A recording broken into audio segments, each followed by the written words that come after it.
Pada pertemuan konsep dasar ilmu pengetahuan alam kali ini, kelompok 10 yang terdiri dari Anugerah Filki Al-Maidah dan Mahfudatul Azidah akan membahas materi tentang hewan.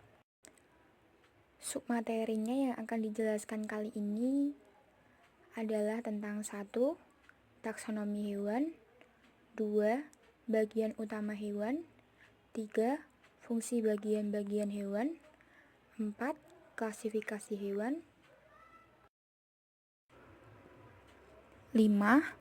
Cara hewan mempertahankan diri, 6. Rantai makanan dan jaring-jaring makanan, 7. Hewan langka, 8. Cara mencegah kepunahan hewan, 9. Manfaat hewan bagi manusia.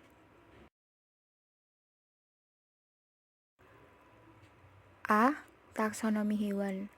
Taksonomi merupakan cabang biologi yang menelaah penamaan, perincian, serta juga pengelompokan makhluk hidup dengan berdasarkan persamaan serta juga pembedaan sifatnya.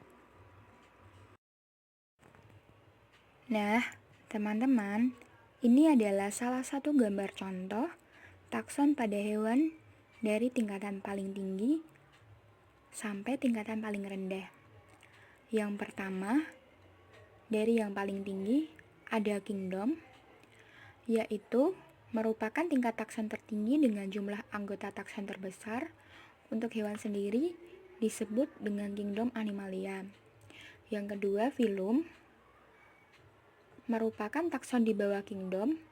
Untuk kingdom Animalia dibagi menjadi beberapa filum seperti Porifera, Coelenterate, Nematoda, Annelida, Echinodermata, Arthropoda, dan Chordata.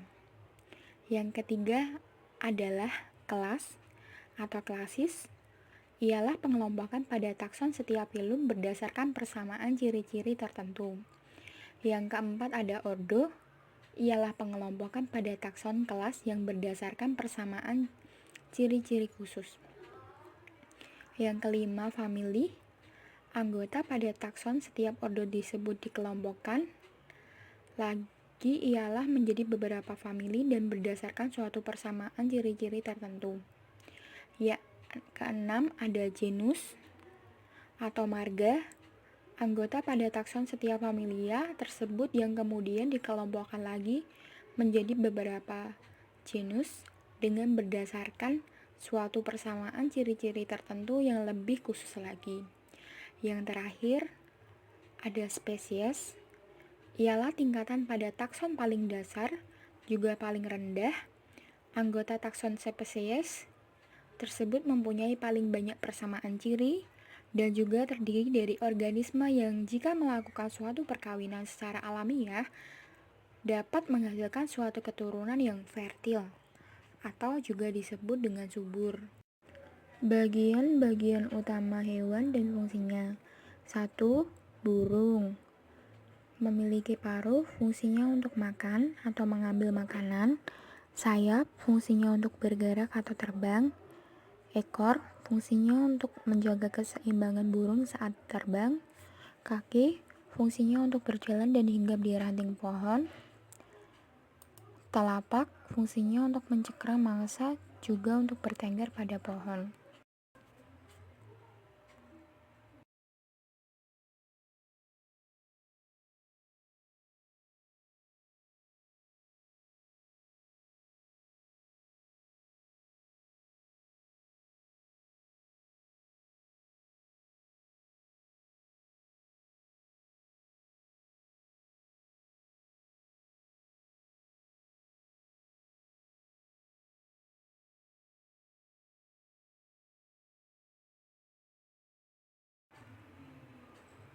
Tiga, harimau. Memiliki gigi taring yang kuat dan juga tajam, fungsinya untuk menggigit dan mengoyak hewan buruannya. Ukuran ekor yang cukup panjang, fungsinya sebagai keseimbangan. Pada bagian kakinya, harimau dilengkapi dengan kuku atau cakar yang tajam untuk membantu saat berburu mangsa. Kemampuan indera penglihatan, atau mata yang awas dan tajam. Pengelompokan dunia hewan. 1. Berdasarkan ada atau tidaknya tulang belakang. Animalia terbagi menjadi vertebrata bertulang belakang, contohnya kera, dan invertebrata atau invertebrate tidak bertulang belakang, contohnya siput. 2. Berdasarkan jenis makanan hewan terbagi menjadi 3 kelompok, yaitu herbivora, pemakan tumbuhan, contoh sapi, karnivora, pemakan daging dari hewan lain, contohnya singa, dan omnivora, pemakan tumbuhan dan daging dari hewan lain, contohnya ayam.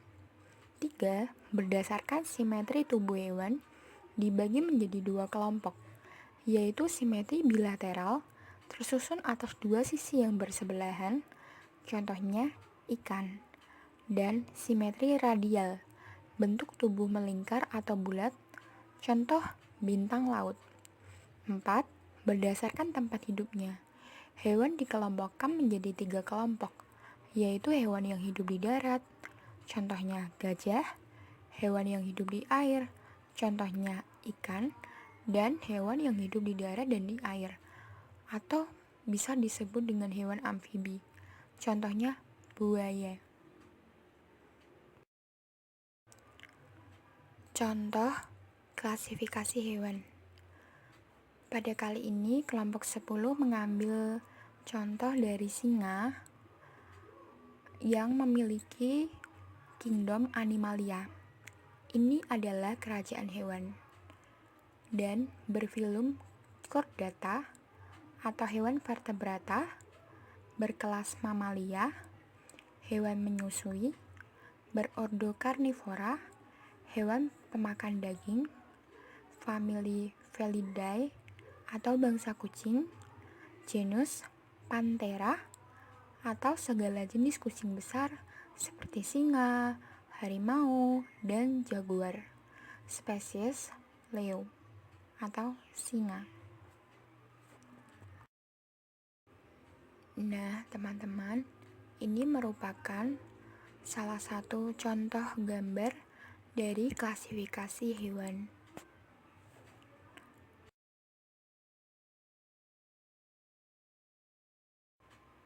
Cara hewan melindungi diri. Bunglon. Bunglon melindungi diri dari musuhnya dengan cara mengubah warna kulitnya sesuai dengan warna tempat ketika hewan ini berada. Kemampuan bunglon mengubah warna kulitnya disebut mimikri. Yang kedua, kalajengking, kelabang, dan lebah melindungi diri dari musuhnya dengan cara menyengat. Hewan-hewan penyengat tersebut mengeluarkan bisa atau racun yang dapat membunuh ketika menyengat musuhnya. Yang ketiga, cumi-cumi. Cumi-cumi adalah sejenis ikan yang hidup di laut. Cumi-cumi dalam melindungi diri dari musuhnya dengan menyemprotkan cairan hitam dan berwarna seperti tinta. Selanjutnya, rantai makanan dan jaring-jaring makanan. Rantai makanan adalah serangkaian proses makan dan dimakan antara makhluk hidup berdasarkan urutan tertentu yang terdapat peran sebagai produsen, konsumen, dan dekomposer atau pengurai untuk kelangsungan hidup suatu makhluk. Sedangkan jaring-jaring makanan adalah gabungan dari rantai makanan yang saling berhubungan dikombinasikan tumpang tindih dalam suatu ekosistem. Berikut adalah gambar contoh rantai makanan di ekosistem persawahan. Pada contoh tersebut, maka padi adalah produsen yang mampu menghasilkan makanan sendiri. Selanjutnya, padi dimakan oleh tikus maka tikus menjadi konsumen ke-1. Tikus dimakan oleh ular sawah, maka ular sawah menjadi konsumen ke-2. Setelah itu, ular sawah dimakan oleh elang, maka elang menjadi konsumen ke-3. Saat elang mati, ia kemudian jatuh ke tanah dan diuraikan oleh bakteri. Fungsi bakteri di sini adalah sebagai pengurai atau decomposer. Setelah menjadi bakteri, kemudian bakteri tersebut menjadi pupuk yang akan membantu pertumbuhan produsen dan seterusnya. Selain di ekosistem persawahan, rantai makanan juga terjadi di ekosistem laut. Pada contoh tersebut, fitoplankton berperan sebagai produsen, sebab ia juga memiliki kemampuan membuat makanan sendiri melalui fotosintesis dengan bantuan sinar matahari.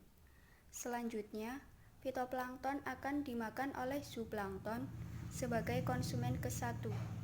Zooplankton dimakan ikan kecil sebagai konsumen ke-2. Lalu, ikan kecil dimakan ikan besar sebagai konsumen ke-3. Ikan besar masih dimakan oleh paus bergigi sebagai konsumen ke-4. Setelah paus mati, ia terurai lalu tumbuhlah kembali fitoplankton dan seterusnya. Setelah mempelajari contoh rantai makanan, selanjutnya kita akan mempelajari contoh jaring-jaring makanan atau gabungan dari beberapa rantai makanan. Yang pertama, contoh jaring-jaring makanan di darat. Sebagai contoh, seekor tupai bisa memakan beragam jenis makanan seperti biji-bijian dan buah-buahan. Tupai tersebut dimakan oleh seekor rubah yang juga tak hanya memakan tupai, namun juga memakan tikus dan kelinci. Dalam contoh itu saja, sudah ada cukup banyak rantai makanan yang terjadi. Yang kedua, contoh jaring-jaring makanan di laut, yaitu zooplankton bisa memakan fitoplankton. Zooplankton sendiri dapat dimakan oleh gurita, salmon, udang, atau makhluk lainnya.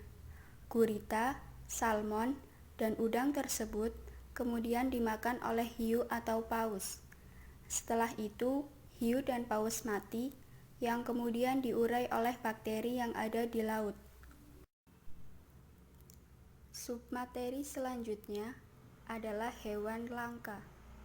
Hewan langka atau spesies langka adalah organisme yang sangat sulit dicari karena jumlahnya yang sedikit. Istilah ini dapat digunakan untuk binatang ataupun tanaman yang bisa dikategorikan genting atau spesies yang terancam.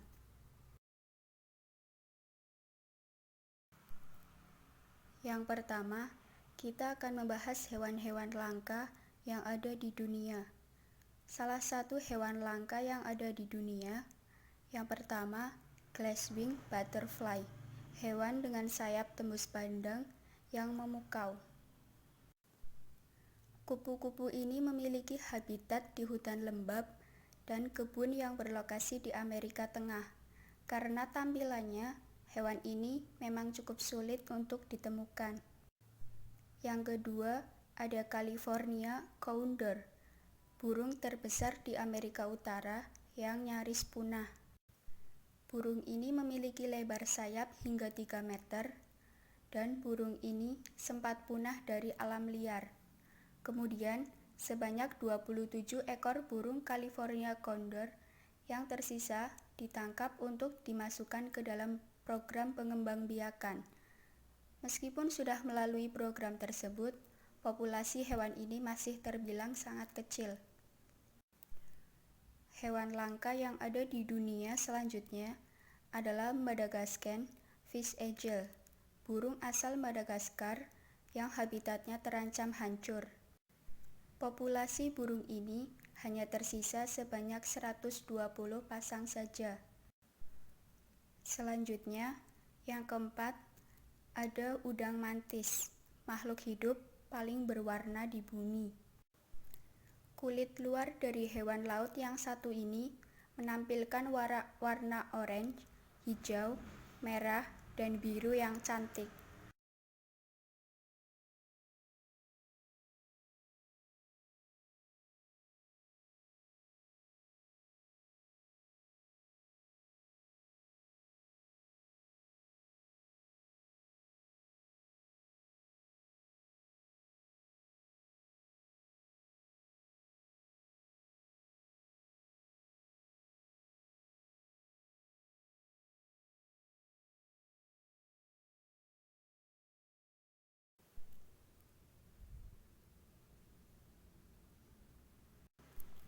Salah satu hewan langka yang ada di Indonesia, yang pertama, orang-utan. Orang-utan adalah primata asli Indonesia yang masih bisa kamu temukan hingga sekarang. Tapi sayangnya, orang-utan adalah salah satu hewan yang statusnya terancam punah karena habitat asli mereka yang kian lama kian sempit. Yang kedua, ada komodo. Warga Indonesia pasti sudah tahu kalau komodo adalah hewan asli yang hanya ada di Indonesia.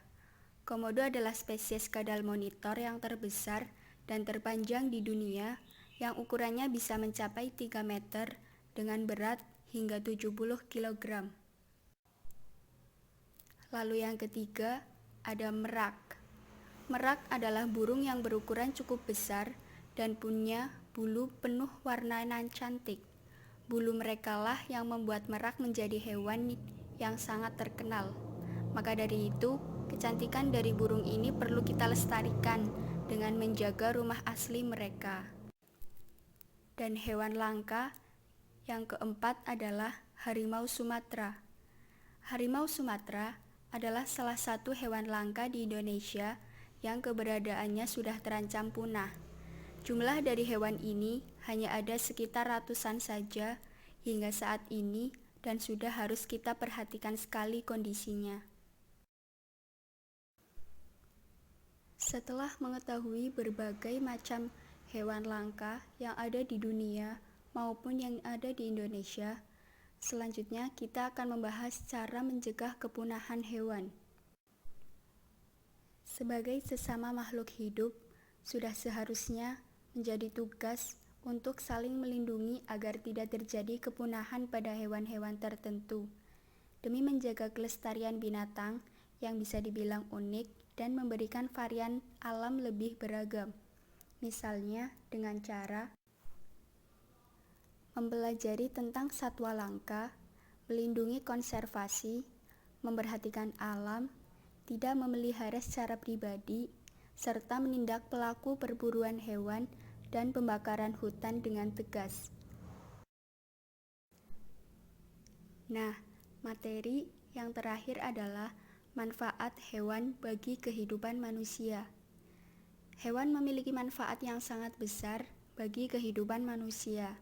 Ada yang digunakan sebagai sumber makanan, bahan serat, dan sebagai kendaraan angkut atau ditunggangi. Salah satu manfaat hewan bagi kehidupan manusia yang pertama untuk bahan serat pakaian. Contoh hewan yang bermanfaat menghasilkan bahan serat pakaian adalah domba. Bulu domba digunakan untuk bahan kain wol. Bulu ini berasal dari domba khusus yang tebal bulunya seperti domba merino. Selepas musim dingin, bulu domba yang lebat yang sebelumnya digunakan untuk menahan dingin dapat kita cukur. Bulu ini lalu ditenun menjadi benang dan kain wol.